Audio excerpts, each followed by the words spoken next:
Saludos a todos los escuchas, aquí Sebastián Cova de nuevo con una nueva reseña cinematográfica.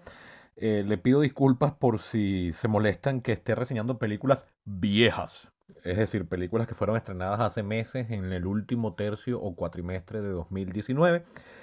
Primero son las películas que están llegando a cartelera ahorita en Venezuela en este comienzo de 2020, pero además con la única excepción de Terminator que me parecía que era necesario decir lo que dije. Pueden buscar la reseña en este mismo podcast.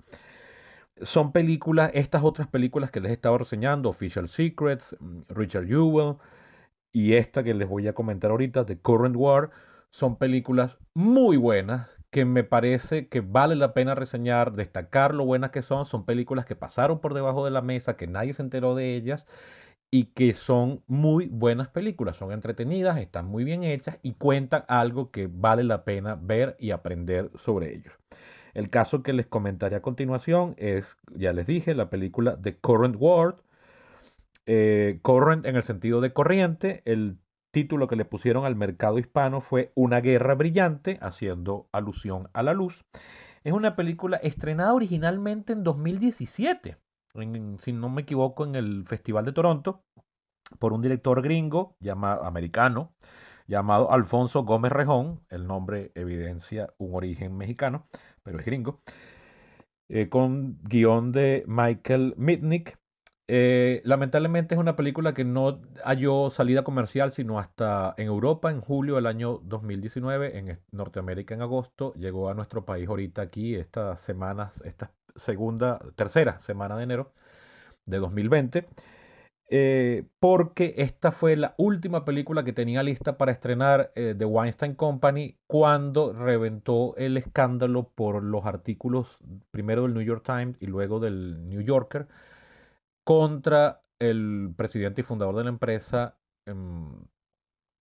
Harvey Weinstein, a quien ya para esta fecha asumo que todo el mundo sabe que ha sido acusado de los peores males asociados históricamente con Hollywood, que es el famoso couching coach, lo de prácticamente pedir sexo a cambio de papeles en las películas y abusar de su poder y amenazar con acabar la carrera, todo eso que ya ustedes saben. Entonces, bueno, esta película no pudo ser estrenada comercialmente, eventualmente el The Weinstein Company cerró, cesó operaciones, vendió los derechos de las películas que ya tenía listas y esta película no pudo ser estrenada sino hasta, sin pena ni gloria, finales del año pasado, y yo quiero intentar rescatarla para el recuerdo porque es una película que fui a ver con bajas expectativas, lo admito, no sé por qué.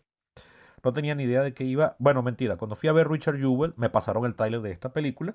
Me permitió darme cuenta por el nombre de Una guerra brillante de Current War. Yo pensé que era efectivamente una película de guerra. Cuando vi la afiche pensé que era una película de guerra histórica, o sea, de algo así como la Primera Guerra Mundial, algo así. Y descubro que The Current War es la famosa guerra, entre comillas, de las formas de corriente, corriente alterna y corriente directa. Eh, Ustedes sabrán que son los dos tipos de transmitir corriente, que estuvieron en competencia en la década de los años 80 del siglo XIX en Estados Unidos. Uno patrocinado por Thomas Alva Edison, el famoso, entre comillas, inventor de la bombilla incandescente, realmente el perfeccionador, para ser exactos, quien estaba a favor de la corriente directa. La corriente directa es una corriente que viaja toda en una sola dirección. Si se imaginan una manguera, es el agua fluyendo en un solo sentido. Y la corriente alterna, patrocinada, promovida, apoyada por George Westinghouse, que era un inventor que había inventado un freno de aire, de presión de aire para las locomotoras, y que eso fue un invento revolucionario que perfeccionó las locomotoras, las hizo mucho más seguras y bueno, hizo a George Westinghouse millonario.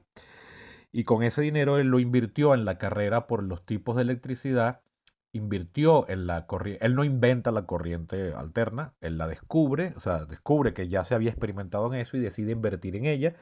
Trata de asociarse con Thomas Alva Edison, quien era una persona muy difícil de trato, un tipo verdaderamente insoportable. Nunca he visto ni leído nada de él que lo pinte como una persona agradable ni comedida, todo lo contrario. Es el estereotipo del inventor ambicioso. Y bueno, esta película nos muestra esa competencia entre estos dos grandes inversores, promotores, inventores, en esta década tan crucial de los Estados Unidos y de la historia de la humanidad. En los Estados Unidos este es el periodo inmediatamente posterior a la reconstrucción que siguió a la Guerra Civil y que es conocida en inglés como The Gilded Age, llamada así por el famoso escritor, el creador de Huckleberry Finn y Tom Sawyer. Ay, qué vergüenza, se me acaba de ir el nombre, disculpen. Em, Famoso periodista americano llamó a esta época la edad del oropel. La edad, Gilded Age se refiere a un barniz dorado, o sea, que todo lucía muy brillante y muy dorado, pero que en realidad eso no era más que un barniz, una capa de laca y que en el fondo todo era latón. Es un comentario crítico de la época en que la desigualdad económica en los Estados Unidos era muy acuciante porque las fortunas llegaron a ser a un punto que la humanidad no había conocido, pero también en el fondo del barril la pobreza era muy extrema, dickensiana casi, ¿no? Em, la película toma lugar a lo largo de 12 o 14 años. Eso para mí es algo, bueno, ya voy a entrar en eso. Primero déjame terminar de darles la ficha técnica. La película está protagonizada por Benedict Cumberbatch en el rol de Thomas Edison, Michael Shannon en el de George Westinghouse y Nicholas Hoult en el de Nikola Tesla. Es imposible hablar de este periodo de la historia sin incluir al personaje de Nikola Tesla, inmigrante serbio, llegado a Estados Unidos y que consiguió trabajo con Thomas Edison, pero que luego fue uno de sus más feroces competidores, promotor de la corriente alterna, que es la forma de corriente que utiliza el mundo civilizado a todo lo largo del planeta. Pues es la forma de corriente en la que se distribuye corriente entre las grandes ciudades, entre los centros de generación y las grandes ciudades. Y solo en el interior de las casas, espero que un ingeniero, espero pasar la prueba si me oye un ingeniero eléctrico, entiendo que los equipos eléctricos en las casas trabajan con corriente directa y que por eso tenemos transformadores que convierten la corriente alterna, que es como llega la electricidad a nuestras casas, y la convierten en corriente directa. Em, la película está, como se podrán dar cuenta, basada en hechos reales, como muchas de las otras que les he reseñado hasta este punto en el podcast. Yo fui con bajas expectativas, me terminó sorprendiendo, la película me gustó más de lo que yo pensaba. Este director es un director nuevo, novato, pero que cuando se graduó consiguió trabajo como asistente de nada más y nada menos, entre otros, Martin Scorsese, a quien se consiguió como productor ejecutivo para esta película. Es decir, miren el aval que tiene el muchacho, que ya no es ni tan muchacho, ¿no? Em, es una historia conocida, yo me sabía todo el cuento de la guerra de las corrientes y de la competencia entre Edison y Tesla. Yo no recordaba la participación de Westinghouse aquí, que es el verdadero competidor. Tesla es, vamos a decir, un asset, un as que se trae, que consigue Westinghouse.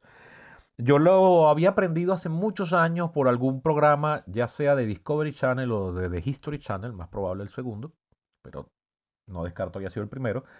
Y la verdad es que la película me comprobó que ese programa me gustó mucho y lo recordaba bastante porque todo el tiempo me decía, oye, pero esto no va a mostrar cuando... Ah, mira, aquí está, ya llegaron a ese punto. Es decir, ya la historia me la conocía todo el que sabe un poquitico de ingeniería eléctrica, de desarrollo industrial, o que pasó como yo muchas horas viendo Discovery Channel o History Channel, puede que se sepa el cuento. En este sentido, la película no es ninguna innovación, pero tiene la ventaja o la presión de que entonces esto le impone, valga la redundancia, presión al realizador para no desviarse del caso real. Y en este sentido la película es bastante apegada a la realidad.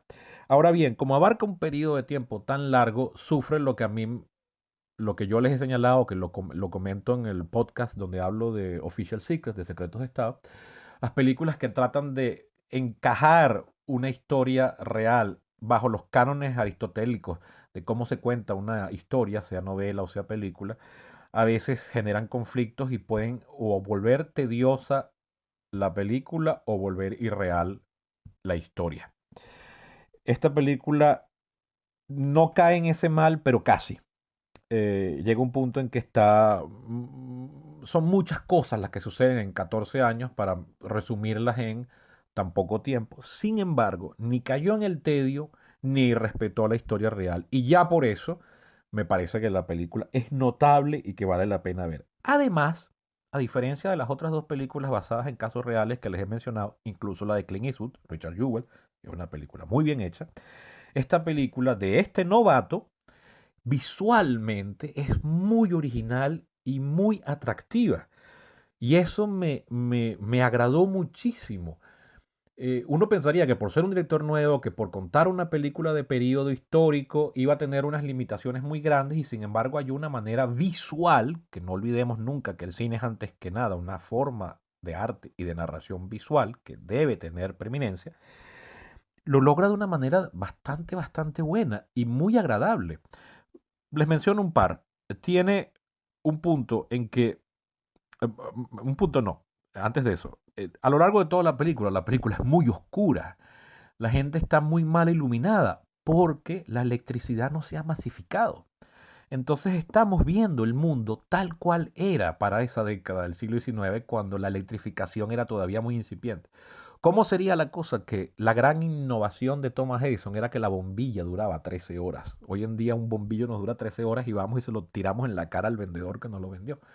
Pero en esa época era una gran innovación. Imagínense el consumo que eso hubiese significado para una persona ir a tener que comprar un bombillo todas las noches, ¿no? Pero para un mundo que se iluminaba con velas, con candelabros y a lo sumo con bombonas de gas, con mecheros de gas o de queroseno, pues esto era tremenda innovación. Entonces la película, mucho de la película, sucede en un ambiente muy oscuro. Y si eso podría lamentar la historia, en mi opinión no la arruina en nada, capaz porque la vi en pantalla grande, capaz al verla en televisión, sobre todo en calidad estándar, si uno no tiene un decodificador HD o vive en un mercado que no se ha modernizado, puede que eso resienta ahí, pero me tendría que esperar a verla en estas condiciones para asegurárselos.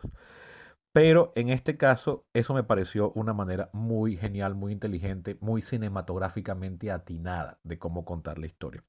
Y tiene al final, cuando se logra el gran triunfo de la electrificación, hay un montaje que me pareció muy simpático, que parece un comercial de electricidad y me pareció genial, porque eso es lo que era ese evento en ese momento histórico. Y a medida que se va iluminando, la escogencia de la música, el montaje, la cara de los personajes, se están riendo de felicidad y me lo transmitió a mí y yo me terminé riendo emocionado ante lo que estaba viendo. Y que una película me logre ese efecto es algo que yo agradezco y que quisiera compartir con todos. Y por eso es que me he empeñado en reseñar esta película, que pasó sin pena ni gloria, porque creo que es una película que vale la pena ver para aprender, para entretenerse y para sentirse bien y agradado. Eh, Cerrándoles con la ficha técnica, me faltó decirles que también están Tom Holland, a quien conocemos por Spider-Man, interpretando un personaje que es el asistente de Thomas Alva Edison. Por cierto, otro comentario también sobre la manera inteligente de montar y narrar visualmente la película. Thomas Alva Edison es también el inventor del cinematógrafo y de la película de 35 milímetros. Y lo vemos a lo largo de la película creando poco a poco este par de inventos. Es también el inventor del fonógrafo. Y vemos cómo en el medio de su carrera por la electrificación se le van ocurriendo o le van surgiendo los estímulos para ir creando este otro par de inventos que lo harán también muy famoso.